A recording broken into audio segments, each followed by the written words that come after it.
इतना मौका मिला तो उनका हाथ पकड़ के आई लव यू बोलना चाहिए था। ऐसा ना करके आप चीजों को रबर की तरह खींच रहे थे। प्यार के मामले में कभी जल्दबाजी नहीं करनी चाहिए बेटा। जल्दबाजी में काम बिगड़ जाता है। बहुत सोच समझ कर ही कदम उठाना चाहिए। प्यार का सफर लंबा होता है। मैं यहाँ इतनी पक गई, पता नहीं उस लड़की का क्या हो रहा होगा। अरे तुम क्या बड़बड़ा रही हो? अरे कुछ नहीं, आप आगे बताइए क्या हुआ था।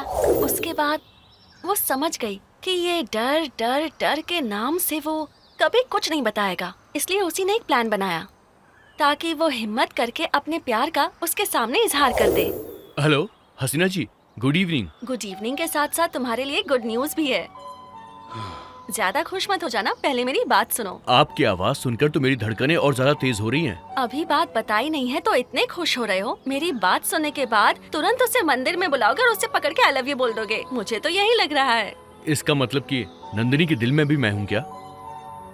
वो मुझे पसंद करती है क्या? अरे सिर्फ पसंद ही नहीं, नंदिनी की तो तुम जान हो। हाँ हाँ।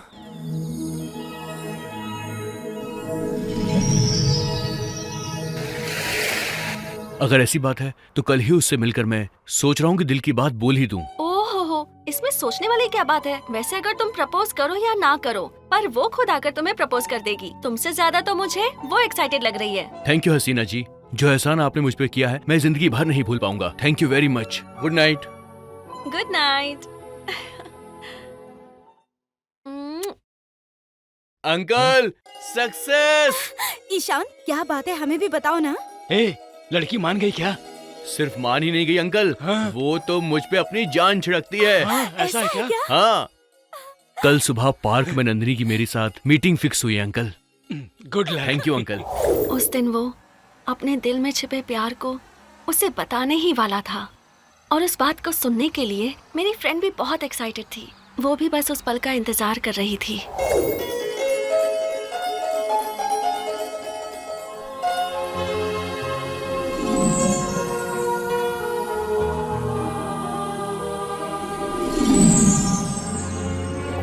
लेकिन उसी दिन सागर उसे घर वापस ले जाने के लिए वहाँ आने वाला था। ये बात वो भूल चुकी थी। उसे देखकर याद आया कि उसकी शादी तो पहले ही तय हो चुकी है।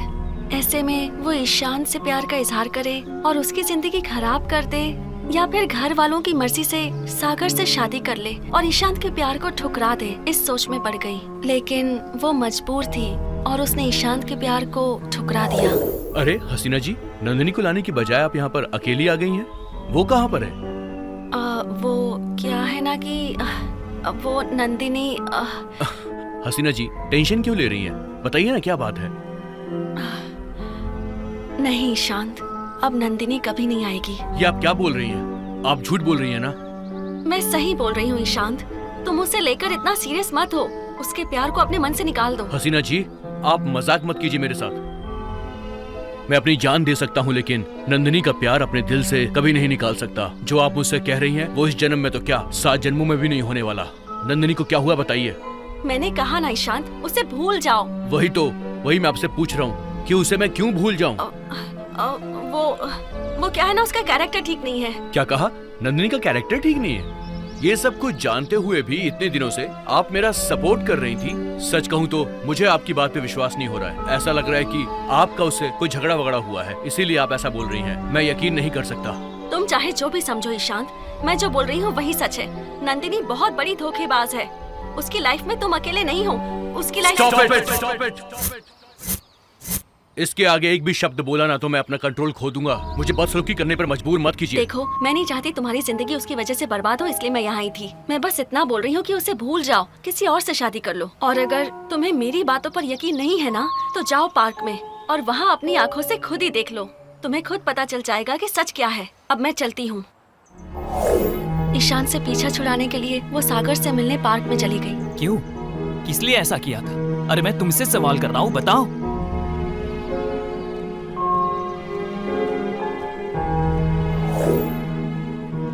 तुम तो 2 दिन बाद आने वाली थी। इतने दिन के बाद भी तुम गांव की तरफ नहीं आई। इसकी वजह क्या है? घर पर शादी की तैयारी चल रही है। उस बारे में तुम्हें जरा भी ख्याल नहीं आया क्या? घर के सभी लोग हमारी शादी की धूमधाम से तैयारियां कर रहे हैं। तुम अब तक नहीं आई। इस बात को लेकर बहुत टेंशन में है वो लोग। तुम्हें लेकर आने के लिए उन लोगों ने मुझे भेजा है। चलो चलते हैं। आई एम सॉरी सागर, मुझे माफ कर दो। आगे से तुम्हें कभी भी मैं ऐसी तकलीफ नहीं दूंगी। हमारी शादी होने वाली है, इस खुशी में मैं सब कुछ भूल गई थी। I am really very sorry. कोई बात नहीं, छोड़ो। तो चलो चलते हैं।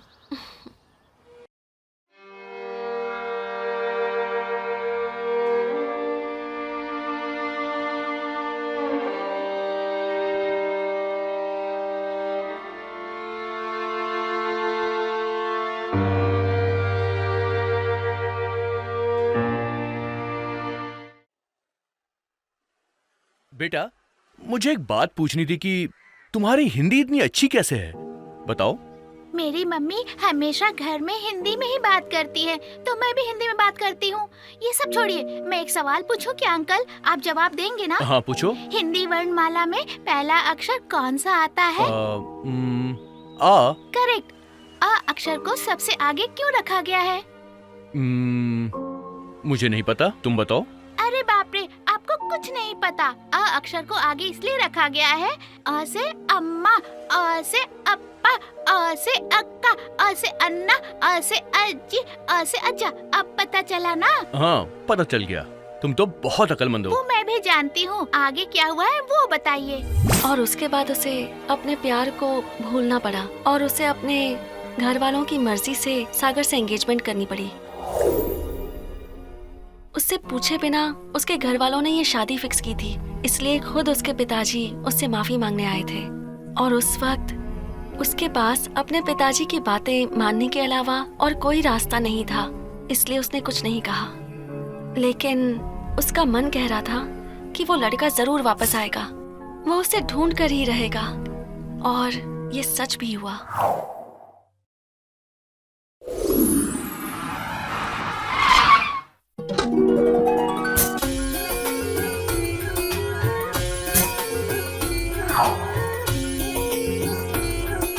नंदिनी, नंदिनी।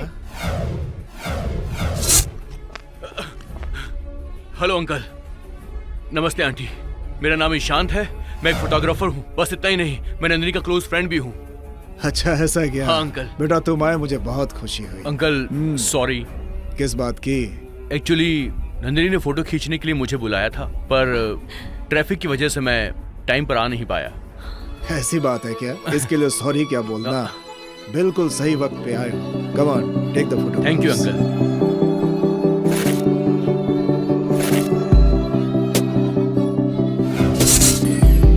उसको मैंने चैलेंज तो कर दिया, लेकिन वापस उसके घर में कैसे जाऊं यही सोच में पड़ गया। और तभी मेरे दोस्त ने मुझे एक अच्छा आइडिया भी दिया, और वो आइडिया काम कर गया। कौन सा आइडिया अंकल?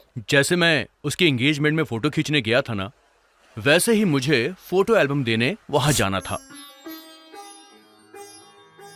देखिए श्रीनाथ राय जी, इस महीने 25 तारीख को आपकी बेटी की शादी कराने के लिए शुभ मुहूर्त मिला है। अगर उस मुहूर्त पे शादी नहीं हुई तो आगे कोई भी अच्छा मुहूर्त नहीं है। आपने जो मुहूर्त बताया है वो ठीक है पंडित जी, लेकिन आपने जो तारीख बताई है वो थोड़ी... शादी की तारीख बहुत ही करीब है। इतनी जल्दी तैयारी करना बहुत मुश्किल है, इसी बात की टेंशन है। टेंशन लेने से कोई काम नहीं होने वाला अंकल, इसीलिए कूल हो जाइए और ये एल्बम देखिए। क्या बात है, इतनी जल्दी एल्बम तैयार कर ली तुमने? अंकल, ये 21st सेंचुरी है। यहाँ पैसा दो और चुटकियों में काम हो जाता है। 10 दिन का काम मैंने 3 दिन में कर दिया। हाँ? हाय नंदिनी, देखा तुमने, मैंने चैलेंज जीत लिया। क्या कहा तुमने? चैलेंज? हाँ अंकल, इसने मुझे चैलेंज किया था कि मैं एल्बम 3 दिन में तैयार नहीं कर सकता, लेकिन मैंने कर दिया। अंकल आप फोटो देखिए प्लीज। आओ फोटो देखते हैं। आ जाओ बेटी। जाओ नंदिनी, देखो। ये देखो बेटी, ईशान, तुमने बहुत अच्छी फोटोग्राफी की है। Thank you uncle. हमने भी अपनी शादी में फोटोग्राफ खिंचवाए थे, लेकिन बाद में देखा तो सब आउट ऑफ फोकस थे।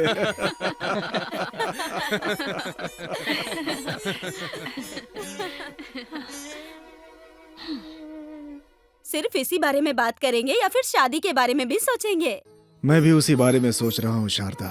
भले ही इंसान के पास कितना भी पैसा हो, संतुष्टि हो, लेकिन शादी करना कोई आसान बात नहीं होती है। इतना समझ लो कि एक घर बनवाने जितनी टेंशन होती है। अंकल, दिल ने चाहा तो एक दिन हम घर भी बनाएंगे और शादी भी करेंगे। ठीक है, मैंने मान लिया। तुम्हारे लिए मुश्किल नहीं है, आसान है, तो फिर एक काम करो, क्यों ना आगे बढ़कर शादी का सारा इंतजाम करवा के बेटी की शादी तुम ही करवा दो। डैडी, ये आप क्या बोल रहे हैं? इतनी बड़ी जिम्मेदारी इस पर सौंप रहे हैं आप? थोड़ा तो सोचिए ना डैडी। देखो बेटी, तुम्हारे पिताजी जो भी काम करते हैं बिना सोचे समझे नहीं करते हैं। हर काम के पीछे एक मकसद होता है। सॉरी, लड़की के कमरे में विदाउट परमिशन नहीं आना चाहिए। फिर भी ये जानते हो तब भी यहाँ झांकने के लिए चले आए हो ना? तुम्हें क्या ये कोई भैंस का तबेला लगता है? ये भैंस का तबेला है? तुम्हें ये बात कैसे पता चली? शराफत से मेरे घर से निकल जाओ, समझे? ऐसे कैसे बाहर निकल जाऊं? तुम्हारे घर वालों ने मुझे यहाँ पर रोक कर इतनी बड़ी जिम्मेदारी जो सौंप दी है, अब तुम इस बंधन को तोड़ सकती हो तो तोड़ कर दिखा दो। ऐसी बात है, इस बंधन को तोड़ना मैं अच्छे से जानती हूँ। नंदिनी, ये तुमसे नहीं होने वाला, इसलिए फालतू कोशिश बिल्कुल मत करो। और वैसे भी मैं ये चैलेंज जीतने वाला हूँ। मेरे पास तुम्हारे पापा जी का आशीर्वाद है। Partner, partner, partner, success, partner, success. ठीक है, लेकिन आगे बता हुआ क्या? उछल क्यों रहा है तू इतना? हाँ? अरे यार, नंदिनी के घर में जाने के लिए मैं कब से परेशान था। हाँ? और अब देख, मेरा वहाँ रहने का एक नया रास्ता अपने आप बन गया। नया रास्ता? ये तू क्या बोल रहा है यार? हाँ यार। Don't waste time at all. जब तू उस लड़की के घर में एंट्री कर सकता है तो उसके दिल में एंट्री करना कौन सी बड़ी बात है यार? ऐसा है क्या? 100%। एक बार भले ही मिस हो गया हो, लेकिन इस बार मिस नहीं होना चाहिए, समझ गया ना?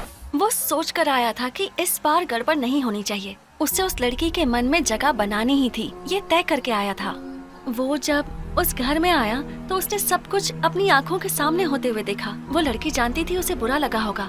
वो तो चाहती थी कि उसे उस पर गुस्सा आए और इसीलिए वो उसके साथ बहुत बुरा बिहेव करने लगी। लेकिन उस लड़के पर कोई असर ही नहीं हो रहा था। पता है क्यों? क्योंकि उसे अपने चैलेंज पर पूरा भरोसा था। वो भरोसा बरकरार रहेगा या टूट जाएगा, ये जानने का वक्त बहुत नजदीक आ रहा था।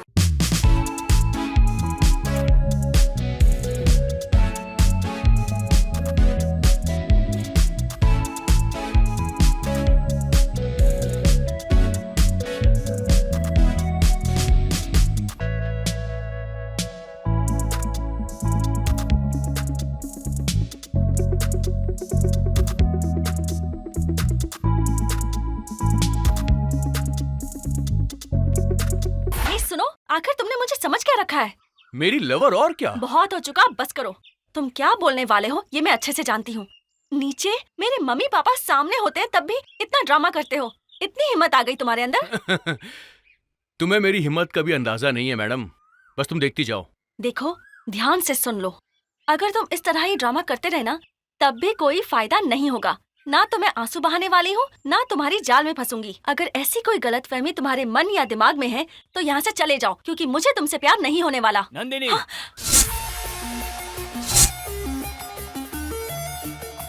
इतने दिनों से तुम मेरे पीठ पीछे धोखा दे रही थी। हाँ, सागर, मैं सारी बात ये जानता है। हूँ। इसमें तुम्हारी कोई गलती नहीं है। गलती जो भी है वो इस इंसान की है। क्या बात है बड़े भाई? अरे कम से कम इसे तो अक्ल नहीं है। तुम्हें भी अक्ल नहीं है क्या? तुम्हारी नजरों में मैं नहीं दिखाई दे रहा हूँ क्या? उसके लिए मैंने साड़ी कपड़े सब सेलेक्ट कर रखा है, और ऊपर से घर वालों ने भी सेलेक्ट करके रखा है मुझे। यहाँ मैं भी एक हूँ, मुझे भी सेलेक्ट करना है। ऐसा तुम्हें कुछ भी नहीं लग रहा है क्या? घर से ना निकाला जाए इसके लिए भी उसने पहले ही एक प्लान सोचकर रखा हुआ था। लेकिन उस वक्त लड़की ने फूड पॉइजन का नाटक किया और हॉस्पिटल में एडमिट हो गई। उसने वो नाटक क्यों किया ये तुम्हें पता है?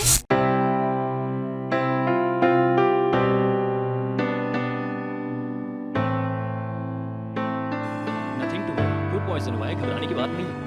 ओके डॉक्टर, कोई प्रॉब्लम तो नहीं है ना? 2 दिनों के बाद मेरी बेटी की शादी है। आप इतना चिंतित क्यों हो रहे हो?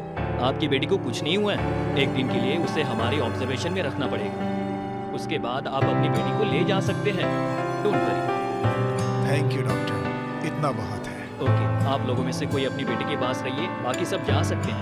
ओके, ठीक है डॉक्टर, ठीक है। Be cool. हाँ, जी नमस्ते।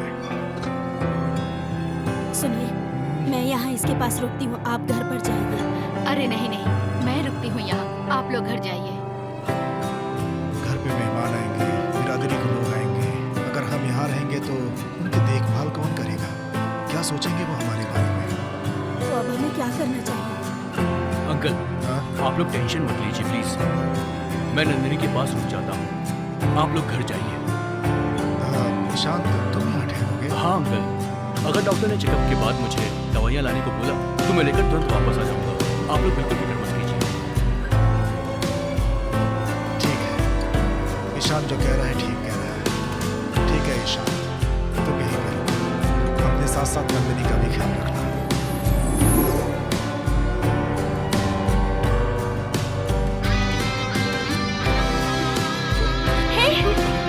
मैं यहाँ क्या कर रही हूँ और तुम यहाँ? माँ! नंदिनी, नंदिनी प्लीज तुम ज्यादा घबराओ मत। तुम्हें फूड पॉइजनिंग हो गई, इसलिए तुम्हें हॉस्पिटल में एडमिट किया गया है। नहीं, मुझे तुम पर भरोसा नहीं है। तुमने जरूर कोई प्लान बनाया होगा। ऐसा सोचकर और टेंशन मत लो नंदिनी, तुम्हारी तबीयत ठीक नहीं है। डॉक्टर ने तुम्हें ये टैबलेट देने